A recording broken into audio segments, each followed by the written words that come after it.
Good morning everyone, myself Abdur Rahman from 10th grade. Today I'm going to say about the lesson 6 population introduction part. Population. Population is a pivotal element in social studies. Population is the term typically used to refer the number of people in single area. The indicator shows the number of people that usually live in an area.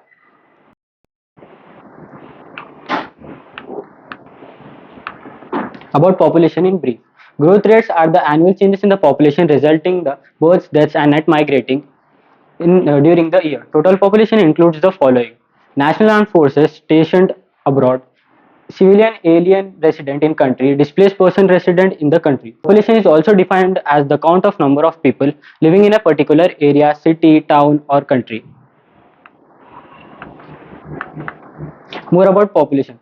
Government conducts census to quantify the size of resident population within a given jurisdiction. The term is also applied to animals, microorganisms, and plants, and also specific uses with such fields as ecology and genetics.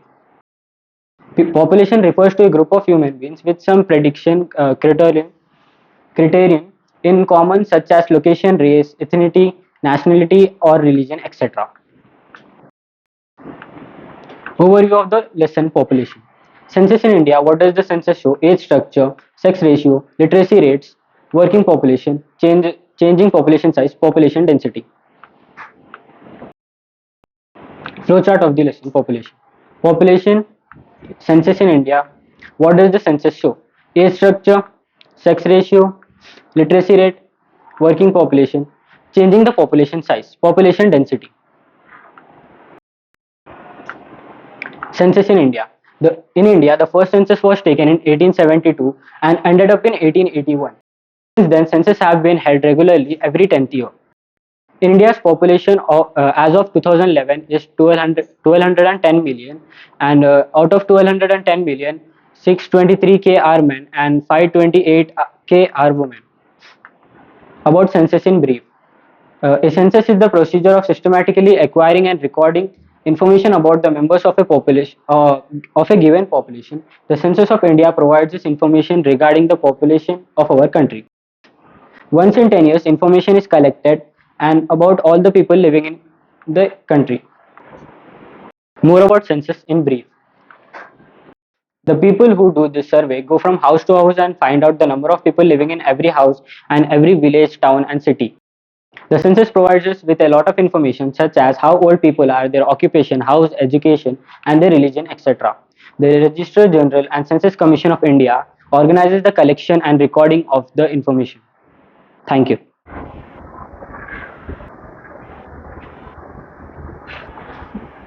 Good morning everyone, myself Mohammed Abdullan from class 10th, and today I am going to be telling you about what is census in depth. A census is the procedure of systematically acquiring and recording information about the members of given population. Once in 10 years, information is collected about all the people living in India. In particular, census can be defined as the number of people living in a country. So how do they do it? Basically, the people who do the survey go from house to house and find out the number of people living in every house, in every village, town and city. So, there must be a point of taking this survey. Things census show: age structure, sex ratio, literacy rate, working population. Age structure. Age structure of a population to the proportionate number of people in different age category is given population for a definite time in a natural characteristic of a population in a country or a region. The age structure is closely related to the birth rate, death rate and migration of a population. They are divided into mainly three types. They are age group: children below 15 years, working age 15 to 59 years generally, and third is aged above 59 years. So we are going to learn children below 15 years. Children below 15 years. These are the population which are dependent on the elders for livelihood, shelter, food, clothing, education and etc. All over the world, it is a crime for these age group people to work or even make them work. This is their age to grow and be nourished. Working age 15 to 59 years generally.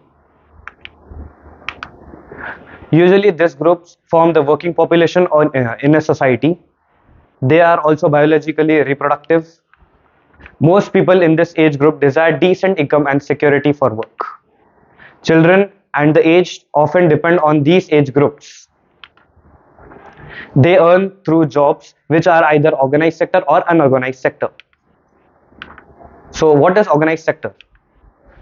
The organized sector comprises certain companies or workplaces in which the employment term is regular and employees are also guaranteed employment. They have full security. They are authorized by the government itself and must comply with the laws and regulations set out in various laws, including the Minimum Wages Acts, Factories Acts, the Gratuity Payments Act, the Shops and Establishment Act, and so on. Few examples of organized sector are government employees and government schools and colleges. Unorganized sector. The unorganized sector is characterized by small and scattered units which are largely outside the control of the government. The government have no control on this. Jobs are low paid often, not regular. Employment is not secure at all. People can be asked to leave any time without any reason. Few examples of unorganized sector are construction companies, hotel management. So our final topic is aged above 59 years. These are the people who once were a part of working age. After a certain time, they got retired as new generation has to be hired in their behalf. These people are also unstable by their health and also constantly fighting with their financial problems. Due to all these circumstances, they are dependent on their young ones. Thank you. Good morning everyone, myself Muhammad Ashraf. Today I am going to say about literacy rates. A person aged 7 years and above who can read and write with understanding in any language is treated as literate. Literacy is the key to socio-economic progress in a country. At the time of independence in 1947, 12% of population was literate. In 2001 it was 65%. It grew to 74% by 2011. However, the 2011 census shows that there is a wide disparity in literacy rates for men 82% and women 65%. The rural areas are primarily responsible for Telangana's low literacy rate of 66.54%, which is the lowest in the country. The reason for this is that more than 90% of parents in rural areas work as farm laborers and force their children to work in their fields for extra income. Higher literacy rates are associated with healthier populations, less employment crime, greater economic growth, and higher rates. According to the report published by the National Survey of India, the literacy rate of India in 2022 is 77.7%. Thank you. Let me introduce myself to you. I am S. Sakhilesh of class 10th of St. Adams High School. Today my topic is sex ratio. Sex ratio is the number of females per 1000 males in the population.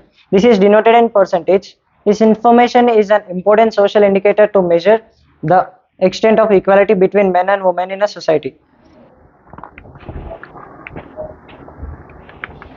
We notice that the number of females of in India has consistently been lower than the number of males. It is a cause of concern since it indicates a hidden form of discrimination.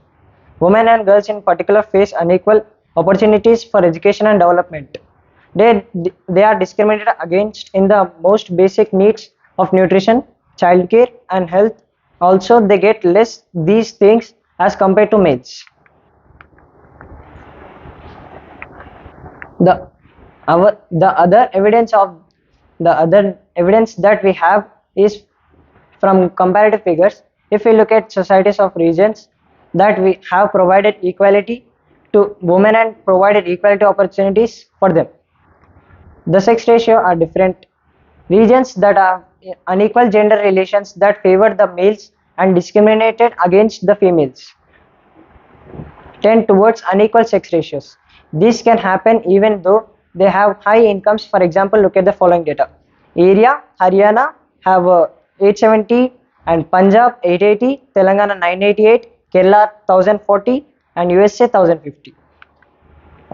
It is noted that within India, certain parts like Kerala have a positive sex ratio, while some other regions have extremely biased against women. A distressing aspect of gender bias in India that shows little sign of going away is the preference for boys over girls. On the worst manifestations of this pro-male bias is the relatively higher mortality rates of girls compared with boys. This is mainly because of quite violence of neglect of their health and illness in comparison with the attention that male children receive.